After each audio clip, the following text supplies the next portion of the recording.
Hey everybody, and today I'm going to be ranking every non-Treyarch Zombies map, including Extinction, because it is a co-op mode. If you guys want to watch my latest video on ranking every single Treyarch Zombies map, click on screen or it'll be in the description, so let's get started.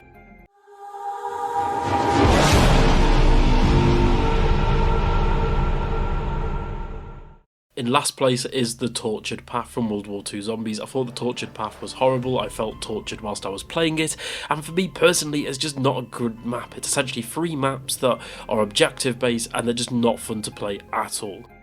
Next up is Awakening from Extinction. The rhinos early on, the weapon placement and other things make this tough as nails, and in my opinion it's tough to the point where it's unfair and it's just unplayable. For me, Awakening, I just did not enjoy it. It does lots of things right, like the actual aesthetic and the map setting, but for me it feels like the game's fighting you and it's just not a fun game to play. Next up is Gren House from WW2 Zombies. Now this map isn't actually inherently bad, it's just the only problem is it's effectively a small house. It's essentially the Nectar and Totem of WW2 Zombies, so there's not actually a lot to this map. You have like little tiny Easter eggs, which I think you can get like the box and pack-a-punch on this map, but for me it's just not a great fun experience because it's literally the tutorial map. That's all it was meant to do, and like I said, it's not a terrible map, it's just unfortunately it's the tutorial map. Next up is The Beast from Beyond from WW2 Zombies. The Beast from Beyond is a terrible map. Not only do you have cryptids spawning in until you turn the power on, cryptids are completely broken in the game engine, meaning that I've had loads of games where cryptids have literally one hit me and then that's it, the game's over. And for me, that's not fun at all. It should have just been, I wouldn't have minded if the cryptids were like on round 1 and then only round 1 and then maybe like they were the dog rounds of the map, for example. But for me, it just makes the map completely unplayable. That, and you have things like the ninja and the martial arts zombies and the other special variants that all spawn in together on high rounds, meaning that high rounds on this map are basically unplayable. Next up, Infection from Exo Zombies. So this map features escort missions which actually punish you for not playing them. These should be optional, however they are not optional, meaning that you have to do them in order to keep playing the map, which sucks. The really good thing to say here though is that although Infection does actually have a couple of really good training spots, these are completely negated by the fact that the map not only can have EMP effects, meaning that you can't, pack-a-punch, buy wall weapons, or use your exosuit, or buy perks, which is extremely infuriating if you fail any of these challenges or escort missions. You actually have gas, basically gas that can come in and fill an entire area, meaning that those areas of the map are completely unplayable and it's just not a fun map to play. Also, it's Burger Town. Yeah, it's Burger Town and there's Bubby, but that's literally it. It's not really the best location for a zombies map. It's not exciting. Next up, the Shadowed Throne from WW2 Zombies. Now, I know a lot of people have this higher, but I've got to be honest, I've literally played this map twice. I didn't really have any sort of interest in WW2 Zombies apart from like the first and the final map, if I'm being honest. I just wasn't drawn into WW2 Zombies' story at all, and that's the only reason why I'm placing the Shadowed Throne here. I can't even remember that much playing it. I had to go back and rewatch trailers to actually remember this map, but I've just decided to place it here because from what I remember it wasn't too bad. It's just, I've only played it twice, so I can't really give it a more in-depth analysis. Next up is Carrier from Exo Zombies. Carrier takes place on a boat, which is a really cool idea for a map. The only problem is Carrier has something that, in my opinion, a COD Zombies map should never have, meaning that you've got AI soldiers on this map which can actually shoot you with guns, and you have things like the parasites from Shadows of Evil, which yes can shoot you with projectiles, but they are slow and you can move out the way of them, whereas Carrier straight up have bots ported from multiplayer that can shoot you, and on high rounds without perks, these soldiers could absolutely tear you up. And again, if you don't do these side objectives, which in this case is defusing bombs, you're punished, which in my opinion should be an optional thing. It shouldn't just be a thing that you're required to do. Next up is Exodus from Extinction. This was the last Extinction map, and unfortunately when this map came out, all my friends stopped playing Extinction, meaning that I didn't really have anyone to play this map with. This map did improve certain things, because everyone complained about Extinction being linear, but then Exodus sort of copied COD Zombies by having like purchasable doors and things like that, where you can go basically pick which way you go on the map. And I do think that's a very cool thing, but unfortunately the cliffhanger ending and the actual map itself just weren't that great in my opinion. Next up is Descent from Exo Zombies. The same thing with Shadowed Throne and Exodus really. By the time this map came out, all my friends that I played with just stopped playing zombies, and that version of Zombies rather, and for me Descent, I just haven't played this map enough times, so I've had to put it here unfortunately. But I have heard, pun entirely intended, decent things about this map, and the boss fight with Oz as well as the Wonder Weapon aren't too bad, but the rest of the map in my opinion isn't that great from what I remember playing. Next up, the Darkest Shore from World War 2 Zombies. I almost said Exo Zombies then, but yeah, the Darkest Shore from World War 2. I actually played this map quite recently, and it does a lot of things right. I think the horror element was really on point with this map, and the fact that zombies don't really seem to get you in the fog. But not only are the special sort of enemies completely broken, but the map's just not great in my opinion. Next up, Shaolin Shuffle. Now, I love jazz music and things like that, and this map has that in abundance, and I love sort of, disco music and that sort of era where you've got, like Disco Inferno and other things like that. But unfortunately, this map is weird. Not only does it have a dreadful pack-a-punch method where you've got to find the flyer and the token and all the rest of it, which is absolutely dreadful.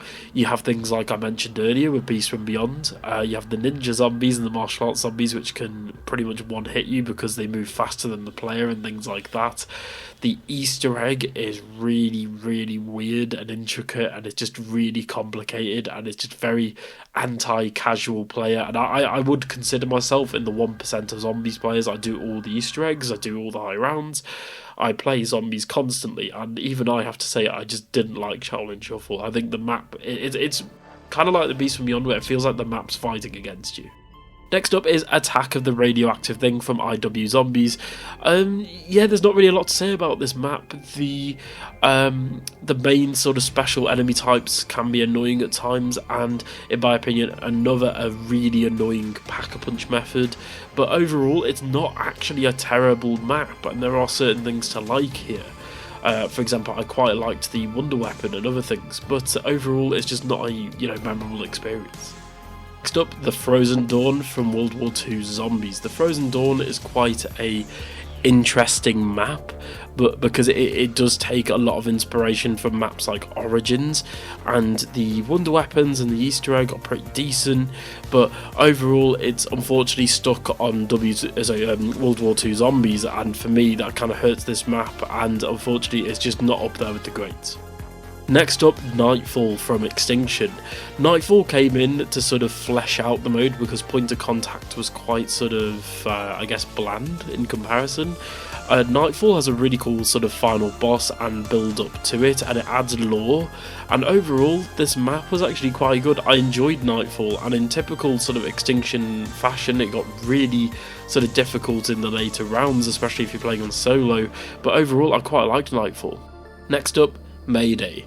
I love Mayday. I think it's one of my favourite Extinction maps, to be honest, just because from what I remember playing it, I love the fact that it was on a boat, as well as, you had all the different parts and blueprints that you could get to make all different weapons and weapon variants, and I just really liked Mayday. I can't really put it into any other better words, to be honest. Next up, Point of Contact. So, yeah, I've had 3 Extinction maps in a row, so why not? But yeah, Point of Contact was in my opinion, a excellent introduction to Extinction. I feel like the fact that the whole story is you just set off a nuke and run back. I think Point of Contact was very casual player friendly, which got that audience into Extinction, as well as the hardcore zombies audience at the time. And all that, and Extinction at the time was something brand new to Call of Duty, and unfortunately Extinction just didn't go sort of any further from obviously the Ghosts maps as well as the Beast from Beyond, and they were sort of retconned to be movies, but overall, I actually quite liked Point of Contact. I thought the eerie atmosphere of essentially an alien invasion, so to speak, was really cool. And again, the build up to the final encounter where you've got to then run, obviously you arm the nuke and then basically haul ass back to the helicopter, I thought was a really cool thing. Next up, Outbreak from Exo Zombies. I think out of all the Exo Zombies maps, obviously all of them have massive issues, but I feel like Outbreak is the most decent one out of all of them. I think Outbreak was a really good first attempt by Sledgehammer for a Call of Duty Zombies map. And again, things like the lore, the background story, the cutscenes, there's an alternate ending, the Easter egg were all pretty decent as a first attempt. Obviously, there are certain things like the EMP zombies and whatnot that are just really annoying, and things that unfortunately are stuck on WW2 Zombies. It's not the map's fault, it's the actual mode, like the gameplay mechanics and how they were designed fault essentially. But overall, I thought Outbreak was actually quite a decent first attempt. Next up, we have the Final Reich from WW2 Zombies. The Final Reich is a really, really interesting map. I think it's kind of like Outbreak, where I think a first attempt for WW2 Zombies as a introduction map, so to speak, and they took everything they learned from Exo Zombies and put it into this map. And overall, I think the Final Reich is quite good. It's got a lot of horror elements, it's got jump scares, it's got a lot of lore, and it's got... what I like about the Final Reich as well is it doesn't force you to do any of the heavy lifting in terms of like Easter egg steps. It doesn't force you to go on a 5-hour hunt for a certain part. Most of that stuff is optional, other than getting power on and pack a punch in the main bunker. And overall, I quite like the Final Reich. Now, we're down to the last two maps, and obviously it's no surprise if you've been paying attention, both of these are going to be IW Zombies maps. In second place, we have Rave in the Redwoods.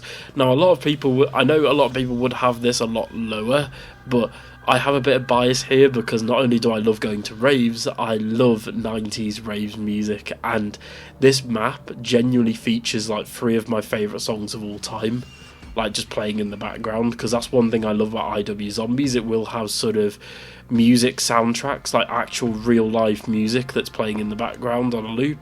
Spaceland does this as well, and Rave in the Redwoods, I actually really love the map. Not only is the map nice and colourful, the Easter egg is easy enough to do. The wonder weapons are really cool. They're essentially crossbows. They're similar to the staffs from Origins and the bows from Der Eisendrache, where they are essentially elemental crossbows. And again, this map, it just does a lot of interesting things. It takes the sort of Friday the 13th horror element and puts the rave twist on it. And I know this map is really silly, and it's very comical, and it does have quite a few problems, hence why if I was to do a tier list of all the Zombies maps that were including Treyarch, like Rave in the Redwoods wouldn't be that high in comparison to some of the Treyarch maps. But at the same time, I really liked Rave in the Redwoods. And again, if you have been paying attention, this should be pretty obvious, but number one spot is Zombies in Spaceland. I feel like for a first attempt at a Zombies mode, IW Zombies, they really did a good job with Spaceland. Although it's got loads of problems, and again, it doesn't stand up to anything like Shadows of Evil or Mob of the Dead or Origins or Der Eisendrache, but I thought Zombies in Spaceland was a good experience. You can train on this map. You have a boss fight with an intro and outro cutscene. You have standard things that you see in Zombies, Easter egg quests, parts that you can build. You have David Hasselhoff and Knight Rider references. You have 80s music, some of the best 80s songs of all time. And again, you feel like you're in the 80s when you're playing this map. I thought they nailed the time setting, the actual sort of time period and the setting very well on this map. And overall, I just love Spaceland, although the Easter egg, in my opinion, is a bit difficult, and I think it's a bit too difficult in some circumstances. I think I've done the Easter egg on this map a few times now, and the boss fight as well. And things like getting the wonder weapons can be a bit, annoying on second, third, fourth playthroughs of doing it. But overall, I think Spaceland, although again it's not one of the best overall Zombies maps of all time, I think in terms of non-Treyarch, this is the best attempt that another studio has had at making a Zombies map. Anyway, everyone, thank you so much for watching today. I apologise for my voice. I've currently got a really bad cold that I'm sort of on the last day of recovering from, so that's why I probably sound really nasally and coughy and coldy. But yeah, that is my list. Tell me in the comments below, do you agree with this list or would you move things around? Please bear in mind before I get attacked in the comments like I did in the last one, this is my own personal list and it's my personal opinion, so it's okay if you disagree with me, like honestly don't mind. Anyway everyone, thank you so much for watching the video today, and don't forget, if you want to watch my actual Treyarch Zombies map tier list ranking video, I'll have it on screen and in the description as well. And for more COD Zombies content, don't forget to subscribe to the channel, like and share and all that good stuff, and I'll see you all in the next one. Bye!